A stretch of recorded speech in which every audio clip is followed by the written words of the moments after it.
जैसे कि एक इंसान सुख चाहता है, वैसे ही एक इंसान चाहता है कि वह सफल बने। इस धरती पर एक इंसान जिंदा रहता है, इससे उसकी वैल्यू नहीं रहती है, बल्कि एक इंसान कितना सफल होता है, इससे उसकी वैल्यू होती है। एक इंसान अपनी जिंदगी को दो प्रकार से बना सकता है। जिंदगी का पहला प्रकार तो यह होता है कि वह धरती पे बोझ बनकर जिंदगी को गुजारने का प्रयास करे, और दूसरा प्रकार यह होता है कि वह एक पुरुषार्थी व्यक्ति बनकर लोगों के सुख दुख में उनका साथ देकर उनके दिलों का बोझ कम करने का प्रयास करे। इस संसार में प्रत्येक सजीव चीज और प्रत्येक निर्जीव चीज किसी न किसी उद्देश्य को पूरा कर रही है। आप पेड़ पौधों को देख ले, जीव जंतुओं को देख ले, यहाँ तक कि आप नदी को देख ले या आप निर्जीव वस्तुओं को देख ले, प्रत्येक चीज अपने जीवन के उद्देश्य को पूरा कर रही है। किसी न किसी उद्देश्य से वो संचालित हो रही है।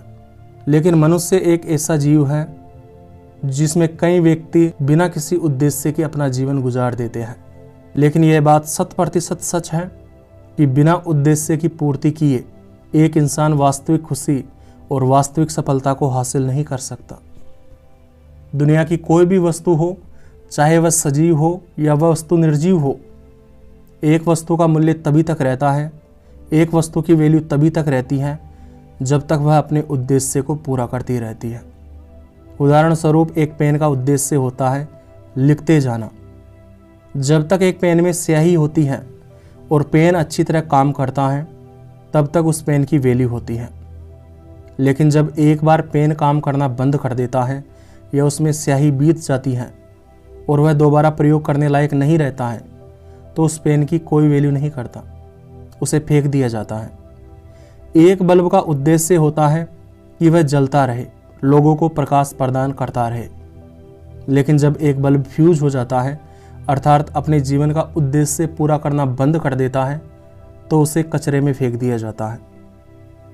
मोटरसाइकिल के या किसी भी वाहन के टायर की वैल्यू तभी तक रहती है जब तक कि वह उस वाहन को चलाने में योगदान देता है।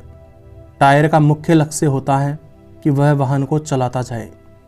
वाहन को चलाना ही टायर का मुख्य उद्देश्य होता है, और यदि टायर अपने इस उद्देश्य को पूरा करने से दूर हो जाए या किसी वजह से अपने उद्देश्य को पूरा न कर पाए, तो उसकी कोई वैल्यू नहीं रहती, उसे निकाल कर फेंक दिया जाता है। ठीक वैसे ही एक इंसान की वैल्यू तभी तक रहती है जब तक एक इंसान अपने जीवन के उद्देश्य की पूर्ति करता रहता है। एक बार व्यक्ति निकम्मा बन जाए, उसकी कोई वैल्यू नहीं रहती है। और बात केवल ऐसी नहीं है कि एक इंसान निकम्मा हो जाता है या अपने उद्देश्य की पूर्ति से दूर हो जाता है तो दूसरे लोग उसकी वैल्यू नहीं करते, बल्कि हकीकत बात तो यह है, जब एक इंसान अपने उद्देश्य से भटकता रहता है तो एक समय के बाद में वह इंसान खुद की इज्जत करना भी बंद कर देता है। वह खुद को ही खुद का दुश्मन मानने लग जाता है। कहते हैं कि खाली दिमाग शैतान का घर होता है, और यह बात इसीलिए कही जाती है कि एक मनुष्य का दिमाग निरंतर किसी उद्देश्य की पूर्ति करते रहने के लिए बना है। अगर यह उद्देश्य की पूर्ति में लगा रहता है तो दिमाग सही तरीके से कार्य करता है। लेकिन जब एक इंसान इस दिमाग को अपने उद्देश्य की पूर्ति में नहीं लगाता है, तो यही दिमाग सही तरीके से काम करना बंद कर देता है, जिससे व्यक्ति खुद ही खुद का दुश्मन हो जाता है।